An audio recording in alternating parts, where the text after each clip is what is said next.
Chapter 2, verse 11 says, "This, the first of his signs, Jesus did at Cana in Galilee, and manifested his glory, and his disciples believed him." Well, I would hope so. If the disciples see somebody turn water into wine, that's a pretty big deal. And it's saying, look, his glory is being seen. They had a great party.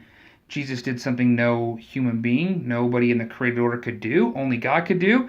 And so he is showing the first of his signs. And the book of John actually contains a lot of these miracles, but there's 7 signs that are very unique and specific to show that Jesus is who he says he is.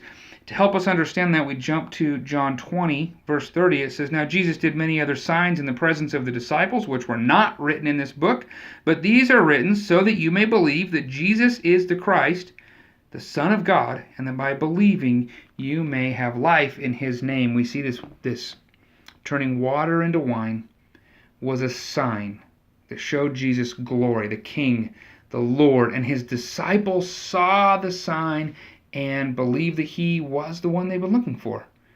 This sign serves a purpose, and not just for those who were at the wedding, and not just for the disciples who were following Jesus, but for you and for me.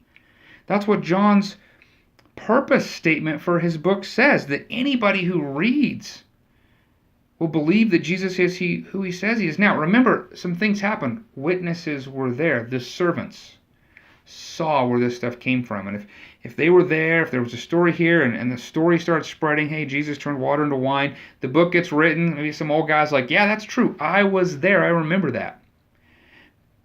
These guys would have called it out as that's not what happened, but we have witnesses, and these witnesses serve to tell us the story. These signs were recorded and talked about so that we would believe that Jesus is the Christ, and by believing, we would have life in his name.